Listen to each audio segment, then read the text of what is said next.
Well, welcome to the Illinois Farm Economics Summits. I'm your moderator for the day, farm broadcaster from the University of Illinois, Todd Gleason. We appreciate you being along with us. We're joined by Nick Paulson and Joe Janzen, agricultural economist here on the University of Illinois campus. We're going to talk a little bit about straining the alphabet soup and what policy elections will be made and what the farm policy outlook is after 3 years of ad hoc payments, a whole bunch of other things. We'll get started with a poll here. So let's do that very quickly. Joe, do you expect additional COVID-related federal support for ag? Select one of the following. Another round of PPP. Is that coming? Or something similar, that is. Another round of specific ad hoc support for agriculture. Both PPP and specific ad hoc support for agriculture, and no additional support for ag. So which one of those do you think will happen? We'll wait and get your answers to the poll as those come in. Just a reminder that in the gray boxes, if you drop in your questions along the way, over in that same area, we'll be able to, the GoToWebinar that is, we'll be able to answer those questions as we continue through the process. So now here are the answers. Another round of PPP, 25% think that's possible. Another round of specific ad hoc support for agriculture, 14%. Both the ad hoc and the PP folks are looking at that and saying 10% is possible. 52% say no additional support for ag. So half of you, more than half of you, think that there won't be any more support for ag. Let's get started on the day. Nick Paulson is now here to begin the process. Thanks, Nick, for being with us. The floor is yours. Joe's actually going to start out, Todd. So I'll start out. We're going to start just sort of reviewing the past experience, what's happened in the last 3 years, and what it might tell us about future policies. I think the numbers that came out in the last few weeks from the USDA's Economic Research Service kind of tell a lot of the story that government payments will hit a record in 2020.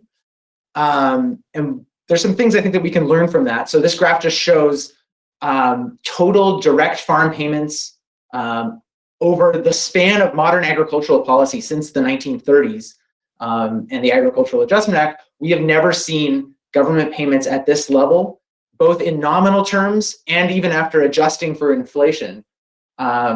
Government payments will hit a record in 2020. This is obviously in part reflects a change since the 1990s to direct support to farmers and away from sort of making price supports. But still, even relative to sort of high payments that we saw in the late 1990s and early 2000s, this is a lot of government dollars flowing to farmers specifically.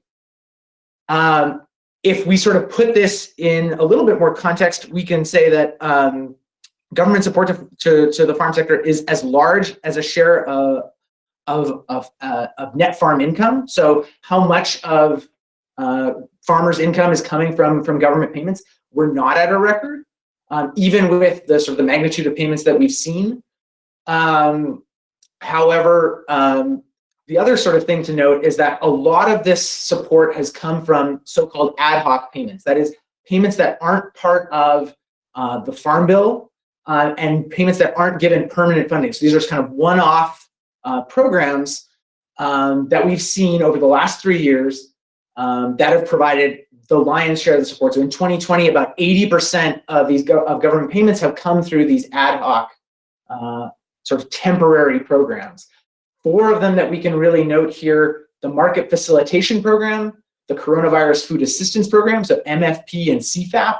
We'll talk a bunch about those. I'll spend a bunch of time, but also the Wildfires and Hurricanes Indemnity Program, which is a response to some specific natural disasters that affected the farm sector. And then the general COVID-related response, especially the Paycheck Protection Program, which were forgivable loans that were made to all, to many businesses to kind of compensate for disruptions due to the COVID-19 pandemic. All of these things are contributing. Kind of the 2 biggest and most farm specific are the MFP program and CFAP, and I'll talk a little bit about these. I want to talk about why farmers receive these payments. There's sort of a short answer and kind of a slightly longer answer. And I think we can learn something from the slightly longer answer. So the short run is that the short answer, is that there's some specific disruptions that have occurred that have affected the farm sector, and these payments are intended as compensation for damages that the farm sector incurred as a result of those disruptions. So the two biggest ones in the timeline that I'm showing here are the US-China trade conflict and COVID-19. So back in early 2018, we saw the US put tariffs on steel and aluminum and a number of other goods that get imported into the United States. And in response, right, the countries on whom those tariffs were imposed, principally China, but other countries as well, imposed retaliatory tariffs that targeted US agriculture. In response, in the summer of 2018, MFP1 was announced. As that trade war sort of didn't go away, MFP2, a second round of ad hoc payments in response to the trade conflict, was announced. And then just as we sort of thought we were coming through that, and a phase 1 trade deal was announced, COVID-19 hit. And when that happened, there was another sort of disruption to agricultural markets. And very shortly thereafter, these 2 rounds of CFAP payments were announced. And the one thing to sort of maybe note from this timeline is the pace of these ad hoc payments has quickened, sort of more payments being announced on a shorter and shorter time frame. And that sort of, I think there's some lessons to be learned from that. How big were these responses? Well, just looking at these 4 programs specifically, there's each in the neighborhood of about $8 to $14 billion. Altogether, these 4 programs are about $45 billion over the course of 3 years. And a lot of that got stacked up into 2020. So remember that number that comes from USDA ERS in terms of government support in 2020 is made on a cash basis. So even though the MFP program was announced in 2019 and it applied to sort of the 2019 production year, a lot of those dollars still flowed in 2020. And so a lot of this money has been stacked up in 2020, even though it may have applied to production from a different year. The other thing to note is that a lot of this concentrated on so-called non-specialty crops. When I say non-specialty crops, you can really think of this as corn, soybeans, wheat, and cotton, which are about 90% of the payments that were made to non-specialty crops, maybe a little bit more in some cases. So in the case of MFP1 and MFP2, almost all of those programs were concentrated on non-specialty crops. The first round of CFAP payments targeted a lot more towards specialty crops, livestock, and dairy. And the CFAP2 program maybe split a little bit more across sort of a wide range of commodities and sort of spreading those dollars a little bit more broadly. I want to talk a bit more about what determined these ad hoc payment amounts. And I think there's some things that we can learn here about how these programs are designed and maybe how future programs might sort of respond to the market disruptions that will inevitably come as we move forward into 2021 and beyond. When we look back at the MFP program, this program was really designed to compensate farmers for predicted lost export sales. So if you think about any program, the payment that a farmer receives is the product of a payment rate and some quantity. And the USDA had to go out and sort of say, well, how are we going to compensate farmers for losses incurred due to the trade war? And they said, well, let's predict the decline in US exports to countries that are imposing these retaliatory tariffs and estimate that damage and then spread it across all of the bushels that are produced, the acres that are planted in the United States for specific commodities. So when making that comparison, you need some baseline.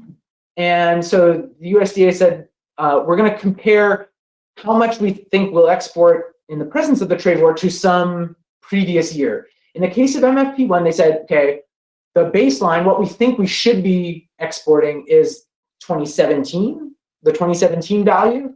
In the case of MFP2, they used the decade maximum. So the maximum amount of exports by commodity that were exported to the countries imposing retaliatory tariffs.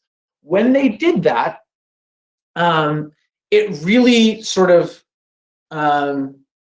determined how much support would be provided to agriculture on the basis of this historical record. So on the right-hand side here, I'm showing you calendar year US exports by commodity and by destination. And really, because China is the major country imposing retaliatory tariffs, it's really how much did we, this baseline level is determined by how much we exported to China in the past. We can see that for soybeans, 2017 exports were a pretty good sort of baseline because we consistently exported that level, that value in terms of soybeans to China over the past. So 2017 exports was a pretty good baseline, and it would have been a pretty good baseline going forward. Switching to that decade maximum didn't change things a lot. It did change things a lot for cotton, especially because the US had exported a lot of cotton to China back in 2010, 11, 12, 13, and hadn't in the recent past. That meant that MFP was going to make large payments to cotton producers, whereas it wouldn't if the USDA had chosen a different baseline. So it was really about predicting lost export sales. And this was difficult because there's nothing to sort of guarantee that in 2018, we would have exported at some past level, but choosing the decade maximum wasn't necessarily the most accurate guess of how we had, of what we would export in 2018 or 2019. Well, not only that, Joe, if you don't mind if I jump in, that maybe just to highlight the prediction aspect of this, you spent a lot of time talking about the baselines. Those were an area of criticism for MFP.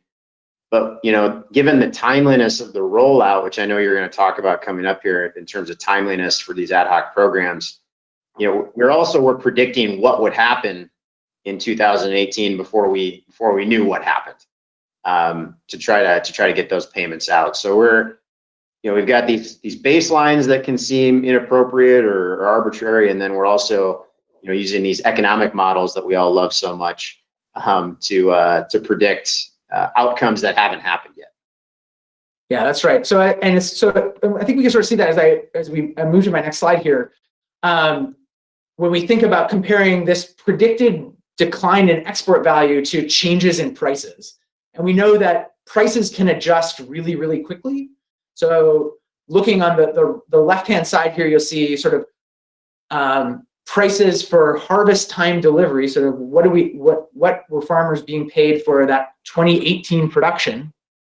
And we saw that, right, soybean prices declined very rapidly in response to sort of the trade war becoming real. But in some other cases, the damage caused by the trade war might not have sort of fully played out. We didn't sort of know what was 2018 production, what would be the sort of the full price impact of the trade war. But at the same time, MFP was being announced, and the USDA had to, by necessity, sort of pin down a value for what would be the damage caused by the trade war that this program was intended to compensate farmers for. And so we can see that as the program was announced, in fact, even though damages were being predicted, especially for all of these commodities, prices were actually rallying for some and declining for others. And so it's really difficult for USDA to sort of match that prediction to actual damages, the decline in prices that's caused by the trade war. That's even doubly true for MFP2. So this graph on the right shows sort of what was the price for delivery at harvest for the 2019 crop.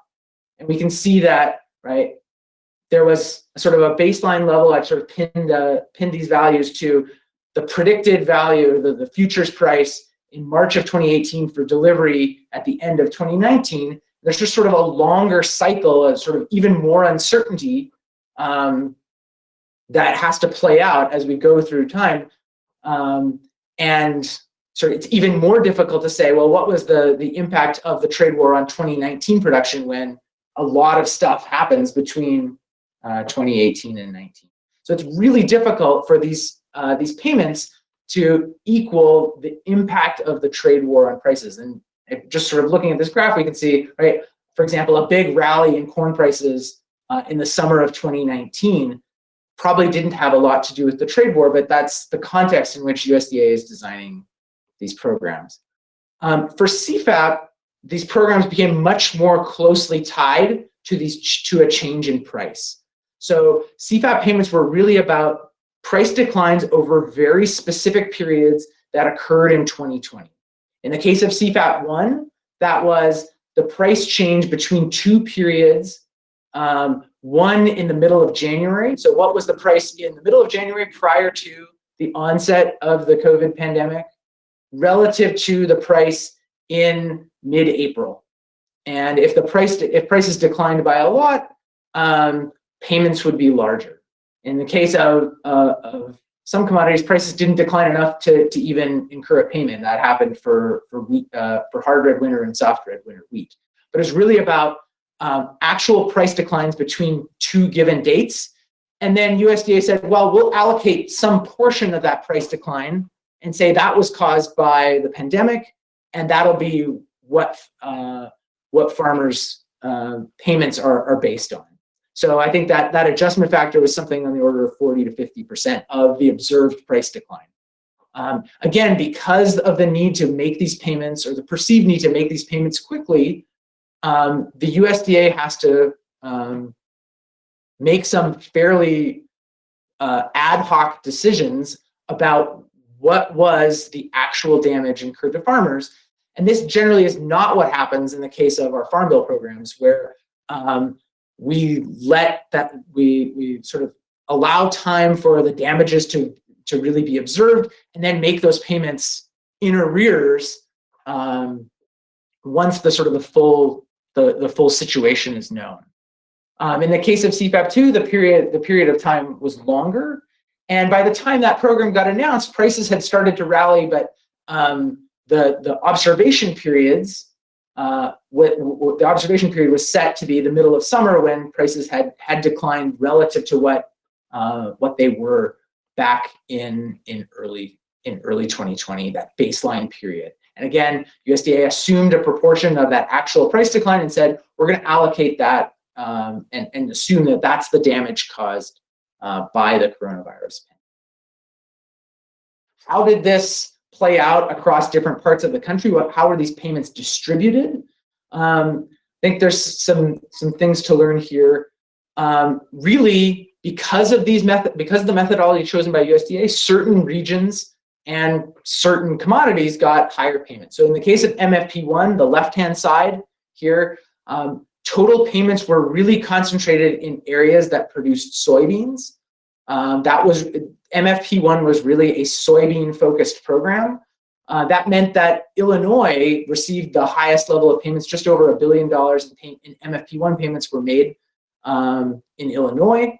On a per acre basis, this was really, payments were actually relatively similar across the Corn Belt. But in areas where soybean production where there's sort of more soybeans relative to corn or other crops, like down in the Mississippi Delta, per acre payment rates were actually a little bit higher. In the case of MFP2, because of the way that USDA redefined that baseline and made it essentially more generous to all commodities, payments went up, and we saw higher levels of payments. Now 4 states received more than $1 billion in non-specialty crop payments: Illinois, Iowa, Kansas, and Texas. But per acre payments were really concentrated in areas that produce cotton. So in the South, and to a lesser extent, Texas, Arizona, but areas that produced a lot of cotton received sort of the highest payments on a per planted acre basis. Over time, the other thing that I want to note is that these payments tend to get spread more broadly. So if we look at per acre payments for CFAP, both CFAP 1 and CFAP 2, we see less sort of specificity, less targeting of these payments. The payments are really spread more broadly. Total payments are concentrated in areas where we have a lot of agricultural production. So Illinois and Iowa receive the highest total payments, but the payment benefits get spread on a per acre basis much more broadly across space. And these maps don't show a lot of differences in per acre payments by design. These programs were intended to sort of spread the benefits of the program more broadly across space. What can we learn from MFP and CFAP? So what are the takeaways here? I think the one thing that we've learned from this experience of 3 years of ad hoc payments is that achieving all of the policy objectives that we might have is very difficult, if not impossible. There's something that economists call the Tinbergen rule, and it says that if you want to achieve a number of policy objectives, you really need separate policy instruments for every one of those objectives. And MFP and CFAP were having to try and accomplish multiple objectives with a single program. So we wanted these payments to be timely, to happen quickly in response to a very sort of acute sense of need, something like a coronavirus. The coronavirus pandemic is happening now, and we want to make those payments in a timely fashion, but it's necessary to predict losses in advance. For example, we know that these programs are having impacts on prices and impacts on farmer marketing, but we have to make a prediction about how big of an impact that might happen prior to even the marketing year beginning. We want these programs to be targeted to the losses incurred by farmers, but it's really difficult to do that in a timely fashion to predict in advance how much these programs might affect a specific commodity. We think back to the experience with MFP1, right? The methodology was maybe pretty well calibrated to predict the impact of the trade war on soybeans and on lost soybean exports. It was more difficult to predict the impact, or to use that same methodology to predict damage to corn. It's really difficult. So corn producers were affected, corn prices fell, but the MFP methodology didn't really account for and find a way to sort of match the trade war impact on corn prices. And it's difficult to find one methodology that measures damages across many commodities. And so as a consequence, in general, there seems to be less and less targeting of these programs to specific damages, and the programs are less focused on specific commodities or regions over time. That's what those maps show. The one thing I will say is that this experience with ad hoc payments has shown that it is a consistent policy objective for these programs to be decoupled from farmer planting decisions. And I think USDA has gone to great lengths to design programs that seek to avoid affecting the farmer's incentive to plant a particular crop. And that's difficult, but not impossible to do, even when the programs are being announced prior to planting. So in the case of MFP2 and the CFAP program, these payments were really made on the basis of acreage and not sort of on the basis of production of specific crops. So I think that that decoupling objective will remain a part of whatever future farm policy we see, whether that's made on an ad hoc basis or part of future farm bills. If you have questions for Joe Janzen, of course, you can write those into the box over there on the left-hand side of your page, possibly down at the bottom if you're on a tablet or a phone, in the GoToWebinar Control Center, and we'll see them and get them answered. In the mean space, we do have a poll question for you to answer. So how do you think the significant federal support for agriculture since 2018 will impact future support levels? So 2018, 19, 20 are the years you're thinking about this increased future support for agriculture. That's what you think will happen, is it will increase future support for agriculture. reduction in future support for agriculture or no impact. So what happens because of some of the ad hoc payments that have been made over the last 3 years, and how does that affect the future? So we'll go through the answers here. 14% of you now say, well, we're still, 14% of you say increased future support for agriculture. 60% say it's going to reduce the future support for agriculture, and 26% say there simply won't be an impact from this. So we'll set the stage for Nick Paulson now, who is an agricultural economist from the University of Illinois. Again, a reminder, if you have questions for Nick and or Joe, you can write those right there into the boxes, into the go-to webinar question area, and we will see them. Nick, now you're up for the next few minutes. All right, thanks, Todd. Thanks, Joe. Just as I get started here, a little follow on to Joe's discussion there at the end on MFP2.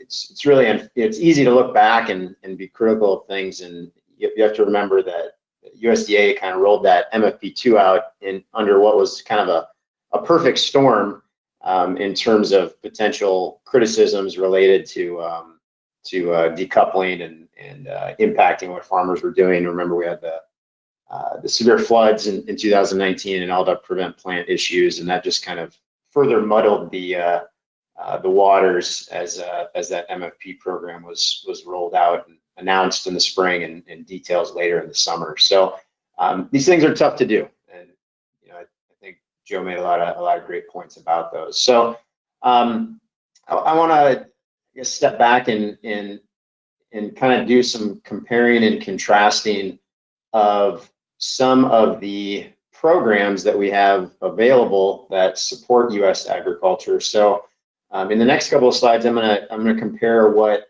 I'm gonna refer to as the safety net programs, which include, for my purposes, both the commodity programs in the Farm Bill, like ARC and PLC, and then also the crop insurance program, to some of these ad hoc programs that Joe covered in kind of the first half of the morning for us. So the safety net programs, not that they are safe from criticism by any means. We always point out deficiencies or how things maybe aren't working for current circumstances with these programs as well. But some of the I think benefits associated with these safety net programs is that they have a design, and that design is consistent.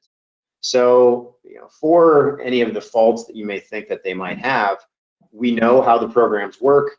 We know how the payments are calculated, and we can plan around those, whether you're a farmer, whether you're a landowner, whether you're an ag lender, whether you're an input provider. There's some certainty, at least with respect to how the ARC program is going to work in the coming year, or what the crop insurance program is actually going to provide in terms of protection once we establish that projected price prior to planting. So there's a consistency there. As Joe mentioned, these programs are legislatively authorized. They are debated. They are modified on an ongoing, continuing, regular basis.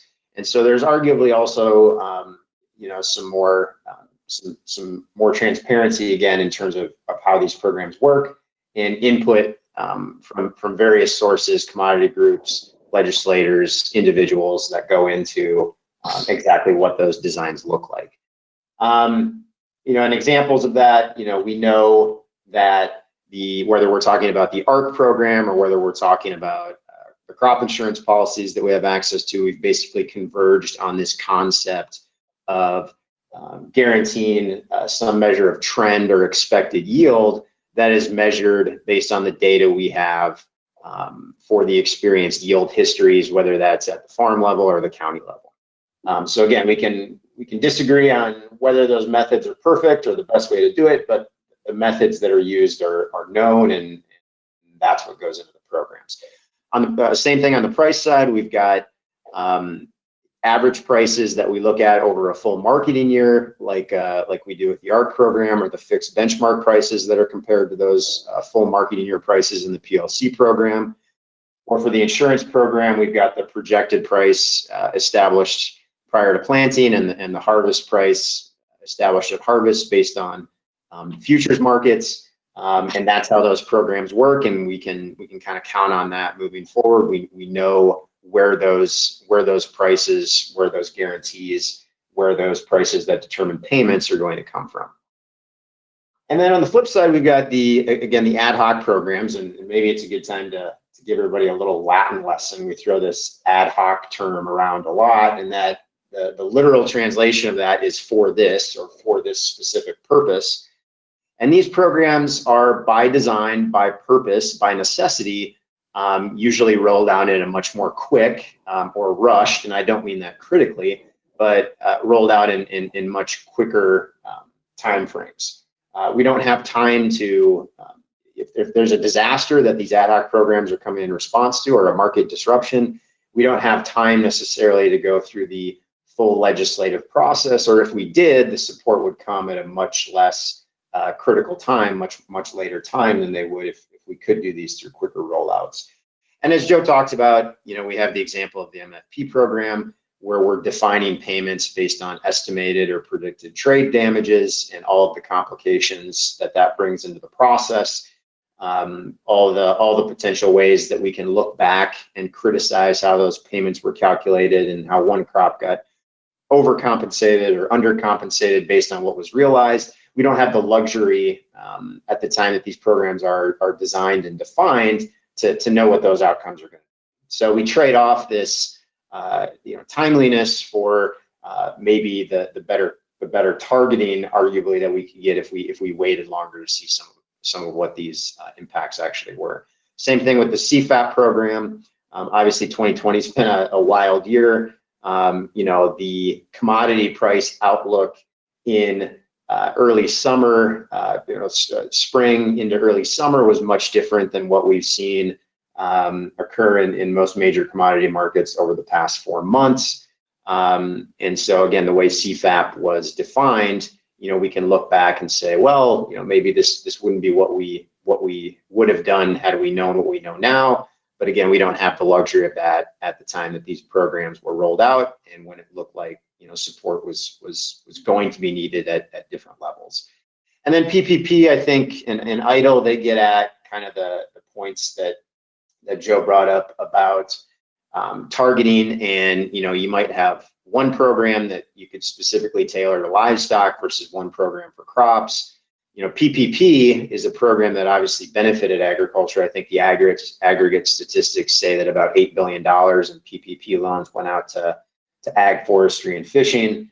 But that was a program that was designed for all farm business, or all small businesses across the nation. So there's definitely things we could point at to PPP, especially in some of the rulemaking and how IRS and SBA have come out with some of the more specifics on how the program works. Maybe not the best design for agriculture, but we have to remember that program wasn't just for agriculture. It was for literally every small business across the country. So again, pros and cons to both approach. So just trying to compare and contrast these standing programs to the ad hoc support. So then again, trying to provide a historical perspective just to see how big a deal the last 3 years, and particularly the projections we now have from USDA for 2020 are relative to recent history. If we look at what's come from those standing commodity programs in the Farm Bill, in green, to what the net crop insurance benefits back to farmers have been on an annual basis, to what those ad hoc programs have provided just over the last 10 years, you can see how much 2020 and 2019 stand out, and even 2018 with at least the first part of the first round of MFP. If you extended this back to into the 90s, you'd see that we had some big ad hoc payments in the late 90s, early 2000s, but even those are dwarfed in comparison to what we see projected here for 2020. I think we were around 11 or 12 billion in 99, 2000, 2001 for ad hoc, which should be the biggest historical years we'd have for those types of programs. A third of what we see projected here for those ad hoc programs in 2020. The other points I would make about, again, just comparing these different types of safety net programs and different instruments that we use to provide support to agriculture.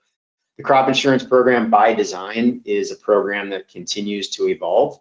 So as we identify deficiencies in current policy design, as we define and create new policies for crops that already have coverage or new policies to bring into the program to provide coverage, that program continues to grow and become more refined. And so, that program naturally has a way of evolving. The standing programs in the Farm Bill, the commodity title, again, at least on a roughly 5-year basis, those programs are reopened for debate, and we've seen fairly major modifications to those just in the last 3 or 4 farm bills. But I think our experience since 2018 with this ad hoc support really has brought into question whether we need to think about the effectiveness of the standing programs that we have, whether that be crop insurance or whether that be the commodity title programs that we have with things like ARC and PLC. Again, just comparing the levels of support that we've seen from MFP, CFAP, PPP the last few years, does that provide some kind of indication that we should be looking forward to or thinking about bigger changes to how these standing programs work?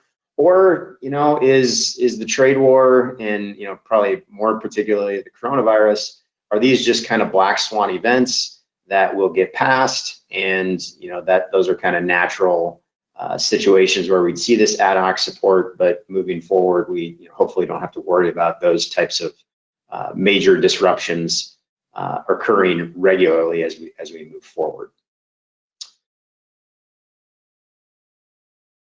All right, and then as I sort of get to wrapping up here, so our poll question that led into my section this morning, thinking about how these very large levels of federal support that have come in the last few years have impacted farmers and how they, particularly this year, have impacted farm incomes.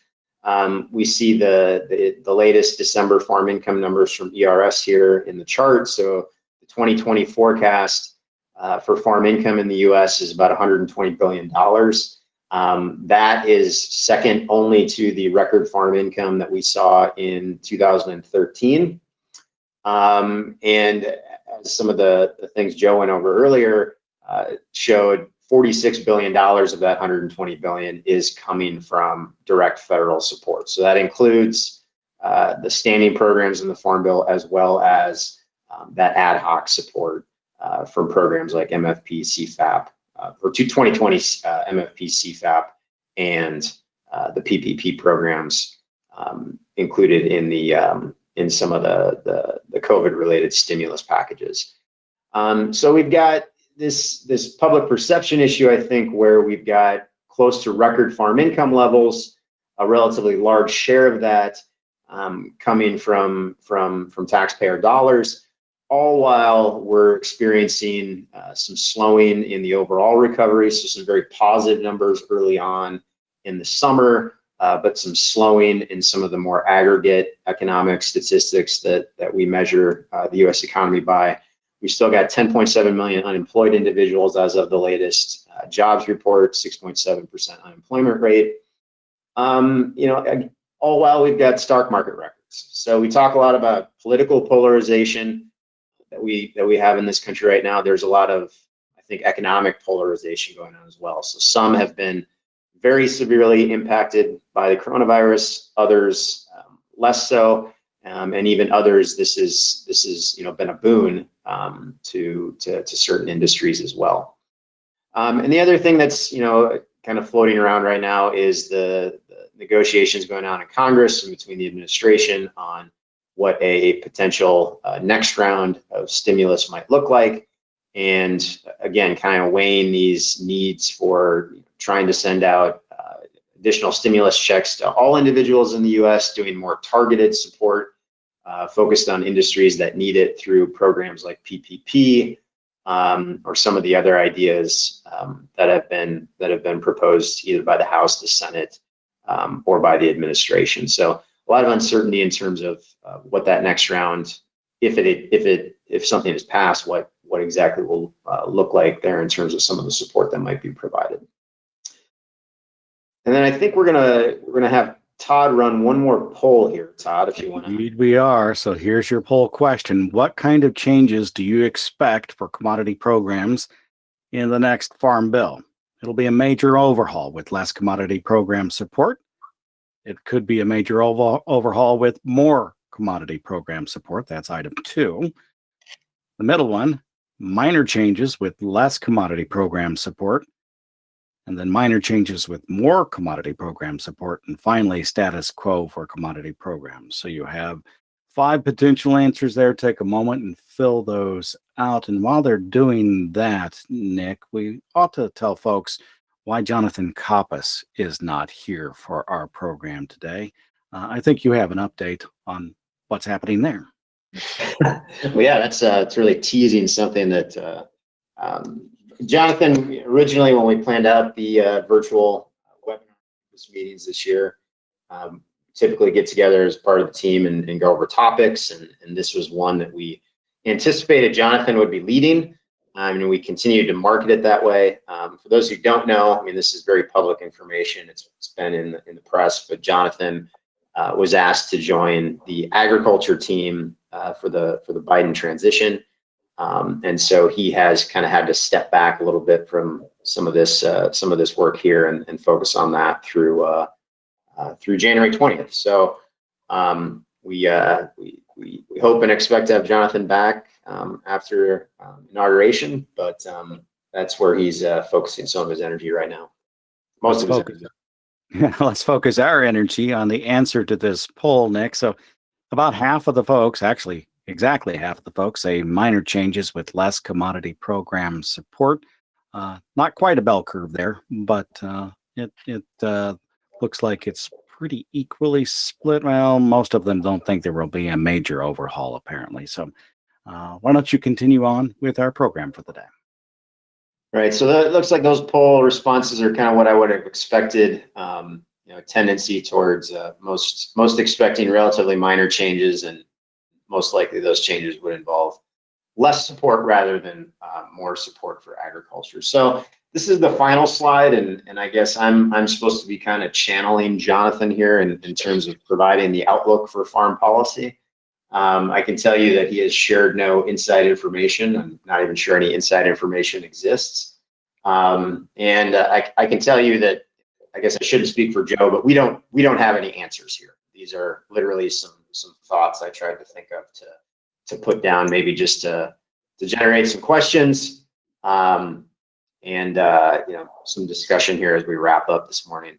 So maybe just a few points on the new administration, some of the real priorities that they've laid out. Again, not a lot of details, which you wouldn't expect at this stage of a new administration in the transition process.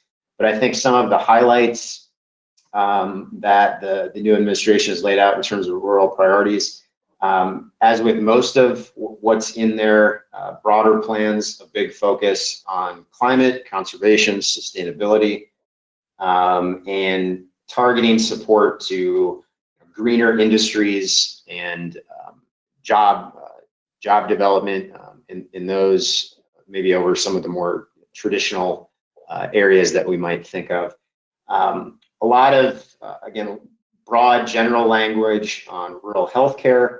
And then also, I think one that's important is, especially in the world we're living in right now, most likely lasting for months into the future, despite the vaccine progress, is, and I think important regardless of whether we're not in a pandemic, is expansion of rural broadband access. Is a relatively specific area that's laid out in their rural planning. In terms of specific agricultural aspects that we would think of more direct impacts at the farm level, a lot of talk about adjusting our trade policies relative to the last 4 years. Again, not a lot of specifics in terms of how to achieve those things, but getting us back on a free trade war footing in terms of some of our trade markets and the importance of that for farmers. Ethanol and probably more of a focus on next generation biofuels. Laid out some language related to antitrust enforcement and some of the input providers that farmers work with. Policy proposals related to beginning and minority farmers, regional food markets. And then again, one of the more specific items that's been mentioned on kind of the conservation climate aspect here is an expansion of the Conservation Stewardship Program, or CSP, and finding a bigger role for agriculture to use the soil that we rely on for carbon sequestration to try to combat climate change. So, I think that conservation climate focus is kind of the big theme to look at in terms of 2023 or whenever the next farm bill will come up for debate. I think ag policy groups, commodity organizations have done a good job about being proactive and looking for ways that agriculture can participate in some of the climate-focused efforts, and hopefully think about carrot-based programs rather than stick-based or regulatory type approaches that might more negatively impact agriculture, and trying to create opportunities for agriculture to participate in climate efforts rather than being hindered or having to being incentivized or rewarded for the good things we're doing, rather than viewing agricultural practices negatively in terms of their climate impacts. I think for the Farm Bill debate, we're going to have, I would expect some modifications to existing programs. They'll definitely be proposed. They'll be debated as always. In terms of the size of changes, I think it could be difficult to change things too significantly from what will define the baseline, because I would anticipate we'll be moving into a much more budget or deficit focused, restrictive environment for making big changes. Within the Farm Bill, we could see some funding or budget or baseline flow across titles, potentially from commodity to conservation or other areas towards conservation would seem the most likely in this case. But again, we don't have any specifics here or inside information on what might happen. And then the last point here I think to make is, again, just going back to this public perception issue of having a near record farm income level projected for the year, a big chunk of that coming from the biggest amount of federal support ever historically going to farmers for the year.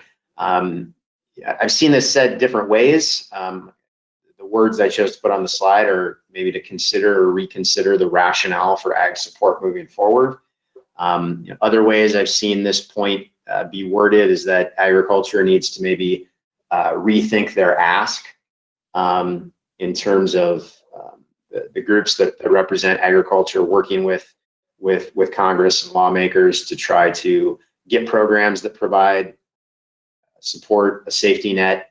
Thinking about what we in the agricultural industry can bring to the table, so to speak, to justify the support that the industry receives.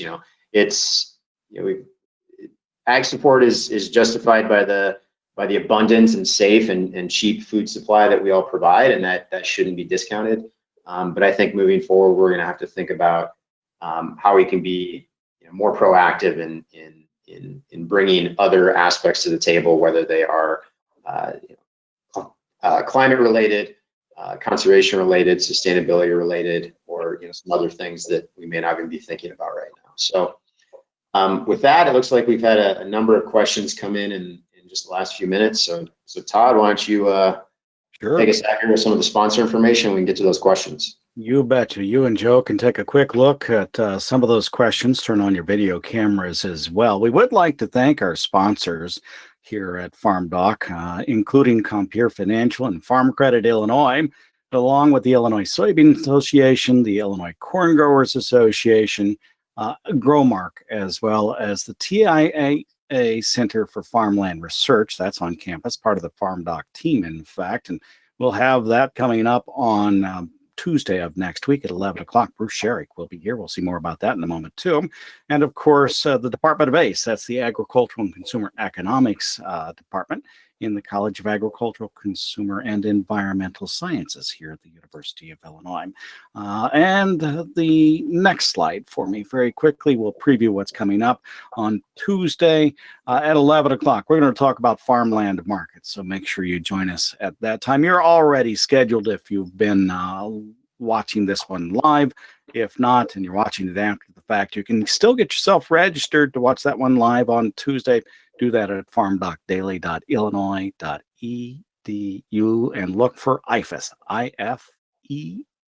Let's answer a few questions now. And you can put that last slide up. There you go. So have you picked out a question you want to start with, Joe Janzen? You've been reading them, I know. Yeah, I think I just want to make maybe one comment before. I think there is a broader move, not just in the United States, but I think around the world, towards a little bit more conditionality for farm programs and for farm support. I'd echo what Nick said. I think that whatever form of farm support that we see in the future, it will likely have more strings attached to it in some way, shape, or form. If you look at what's happening in Great Britain as they go through a major change in agricultural policy at leaving the EU, I think the discussion is about what are the terms and conditions under which farm support will be provided.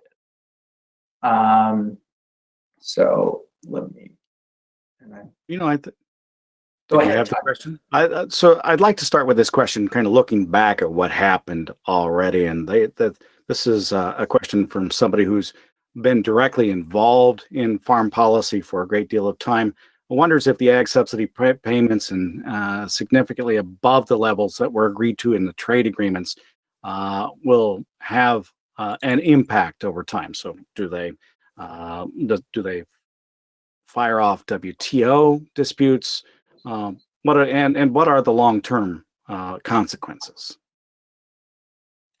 Yeah, I saw that question. I saw where it came from. I'm not surprised. Hi, Ron. I just saw, I think, a tweet from Joe Glauber. I don't know if it was last night or this morning, but he had put together a chart on Twitter that showed that we will be well past our WTO limits, so to speak, largely based on the ad hoc support that's gone out in the last few years. So I think that is a longer term and maybe even not that long term danger that we'll have to deal with. I mean, we had the cotton case with Brazil. There's anything saying that there won't be something like that comes up in the next few years as well. So yeah, that's definitely a danger. I don't know, Joe, if you have anything to add to that. I think there's just so much uncertainty about the enforcement of past trade deals. And if you look at the deals that are being signed right now, especially the phase 1 deal with China, the enforcement mechanism in that deal is very uncertain. And I mean, I don't see that as being the major limiting force on what happens in agricultural policy going forward. I think probably some of the domestic constraints in the United States will define what kind of farm programs we see more than those international mechanisms. Hey, Nick, I want to follow up with a question that trades off on something you closed with as it relates to broadband. Will that increase jobs, do you think, and opportunities, the emphasis on it in rural America? And then, of course, they'd like to know what you both think about the renewable fuels program and energy as we move forward through a Biden administration. I mean, that's, again, if you read the very broad general language from the incoming administration in terms of their plans, that is the outcome that they are targeting for investments in rural areas, is bringing jobs. not just to rural areas, but job creation, whether that be in new green industries, in more technology fields. That is the goal. I mean, whether the specific policies, which are yet to be seen, achieve those goals is always the question, but that is one of the specifics that they talk about in terms of policy objectives. Have you, and I'm pretty sure that you and Gary have done this, have you isolated the corn and soybean farms and what percentage of their net income would be from government payments? And I don't know, maybe over the last year or the last couple, 2 or 3 years? Yeah, so I guess I can rely on what we've looked at in terms of FBFM farms. So representative of a kind of a subset commercial grain farms in Illinois, probably fairly representative of commercial grain farms throughout the Corn Belt, Midwest. Government payments in 2019 were farm income effectively. I think the overall aggregate share was over 90%. 2018, if I remember right, it was about a third. And then we don't know yet for 2020. But those are the most recent years where we actually have some data on it. So do you have a question you want to answer? There was a question here about sort of maybe which commodities might sort of see more or less support in the future. Next on my list, so I'd like to hear the answer to that question. Like Nick has said multiple times, I don't think there's a lot of sort of inside information that we have on how future farm policy will be designed. I think they're probably, my guess, and this is that if it is based on sort of conservation objectives rather than targeted towards specific sector, I think you'll see sort of this trend of sort of spreading the money more broadly may sort of persist. That it won't necessarily be specific commodities that get favored. But maybe Nick, do you have anything you can say about that? No, that made me think though of maybe a follow-on point to this, what you were talking about with if we look at MFP as it went through rounds 1 and 2 and payments being spread out, and then even more so in CFAP. I think that's one of the outcomes we see from ad hoc programs is we've got these standing programs and maybe they work to cover some risks, but then the ad hoc kind of comes in as a supplement to that and identifies areas, commodities, regions that those programs might not be addressing what's going on with the specific disruption we're looking at. So we see them kind of, I don't know if the right word is backfill, but we see them kind of address some of those failures to maybe compensate for the specific thing that's going on. So, and again, that's the role, that's the purpose of these for this programs. That's what ad hoc support is for. So just kind of to dovetail into that question of which places might have problems going forward. You mentioned conditionalities. Do you have any thoughts on what those might look like? So what conditions might be put on future ag programs or the trade-offs? Well, sorry, go ahead. I mean, we've seen, conservation compliance creep into crop insurance eligibility, for example. So, I mean, that's just one example of, I think, what I would think of, and I think what Joe is talking about when he used that phrase, conditionality. So, I think, again, I have no reason to believe this is the case, but I could see a reality where we have some specific conservation practices that have been defined that maybe there's some kind of assessment done on your operation, and that defines kind of a minimum level of conservation practices that you have to meet to be eligible for support.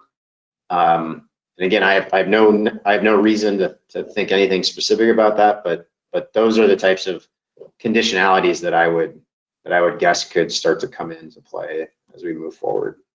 Yeah, and just to sort of, clarify a point that I made earlier, and I think it's related, is if there is greater conditionality, I think the willingness of farmers to sort of follow those conditions probably isn't sort of heavily concentrated in space. It depends on a lot of factors.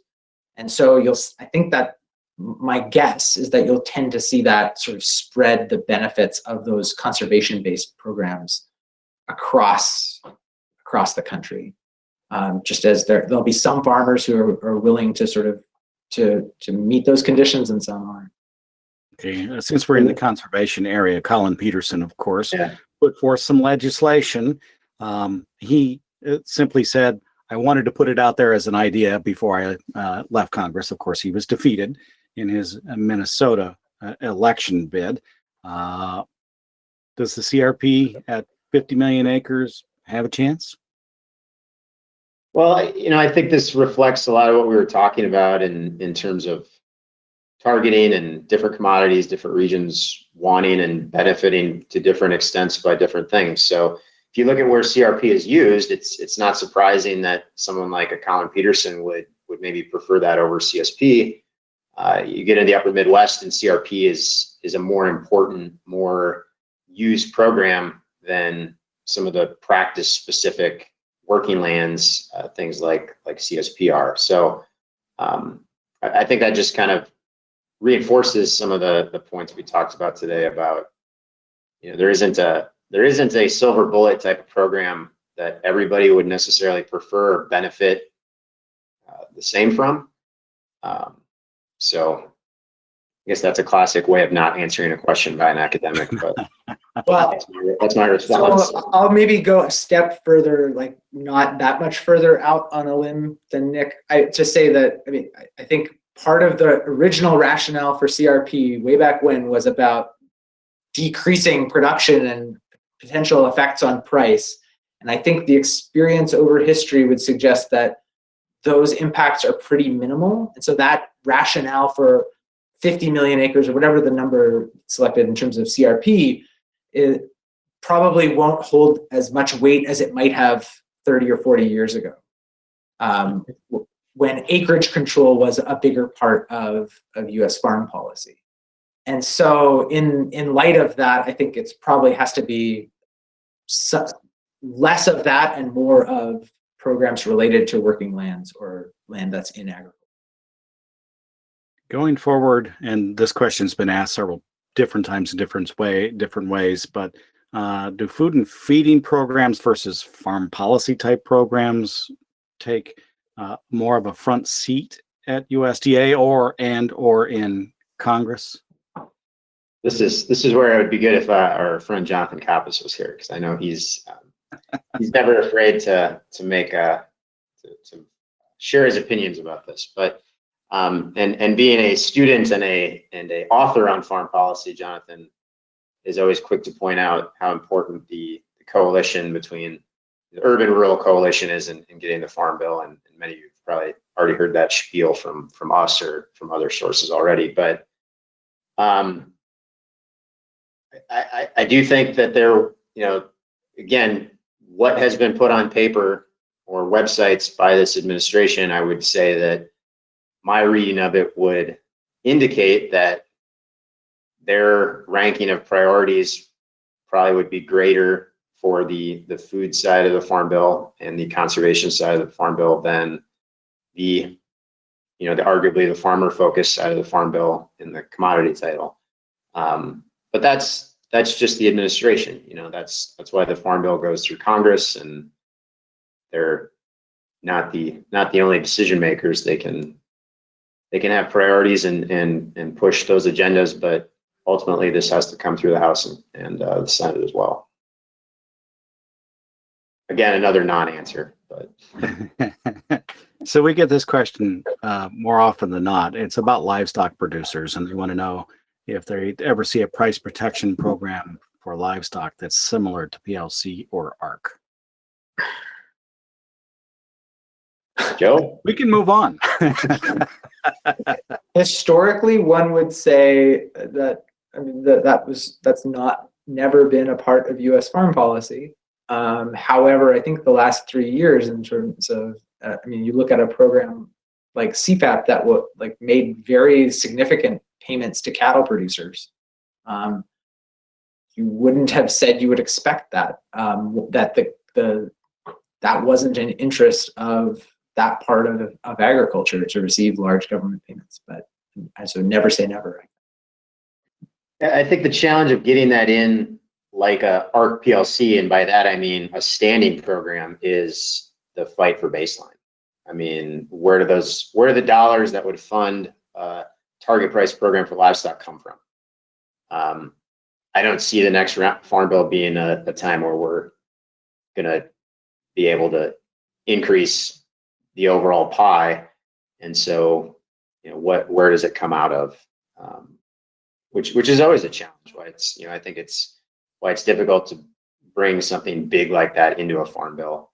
And again, another reason why ad hoc is kind of the end around to that. Following up on, and maybe you can read through this, Nick and Joe, because I don't quite understand it, but it's the first question from Mr. Jens there.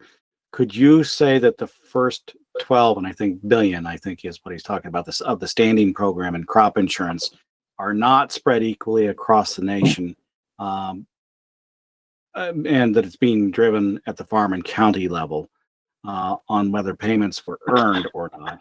And these make the ad hoc payments more important, being more widely spread, which I think is what you just told us, Nick. But he's asking a question about the equality of the existing safety net programs, I believe.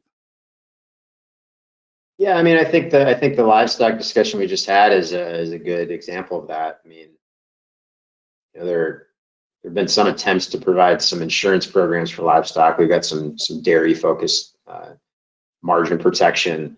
But, I think crop farmers would have to admit that, they have a much more extensive crop insurance program than exists for livestock producers.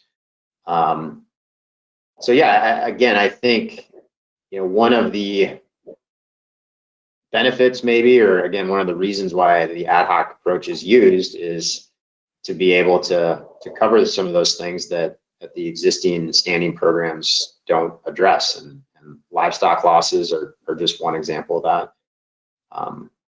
So I don't know if Joe has anything else to add on that.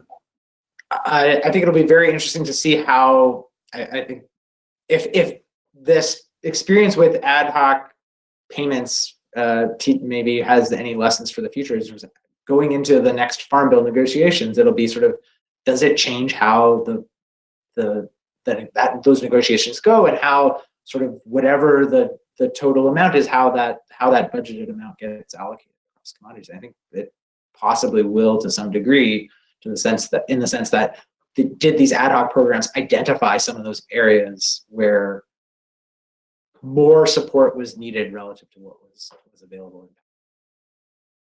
Anything else to add, gentlemen, as we wrap up our time here? I think we're good. I just want to give a shout out. I don't know if Dave Janzen's still on, but I saw the hello from Hayward, Minnesota, which is my stopping ground. So, yeah, I'm pretty sure that he is. So, and he did tell us, if you read that last one from Dave, I think LRP, Livestock Risk Protection Program, is around. That would be available as well for livestock producers. The one thing I will say about Hayward, Minnesota, and I'm sure they probably don't have a website where you can buy stuff, and I'm sure they don't deliver groceries, but it's a nationally award-winning tiny meat market in Hayward, Minnesota. If you ever find yourself at the intersections of I-35 and I-90, I'm not sponsored by them, but maybe they'll give me some jerky or meat sticks when if I travel back there at some point. But Nick's Meat Market, no relation to this Nick, but fantastic summer sausage, beef jerky, stuff like that. So. All right. Well, thank you, Nick. Nick Paulson, of course, ag economist here on the Urbana-Champaign campus of the University of Illinois. Joe Janzen as well. We appreciate them being here for the day. Don't forget that 11 o'clock on Tuesday, be right back here. We'll wrap up the Illinois Farm Economics Summits, the 5 presentation tour. We'll talk about farmland and its value with Bruce Sherrick. That'll be on Tuesday at 11. You're already signed up, so watch for your email. That'll be coming to you very soon. And thanks to Jim Boltz, who's been behind the scenes today as well. You have a good day. I'm your moderator, University of Illinois Extension's Todd Gleason.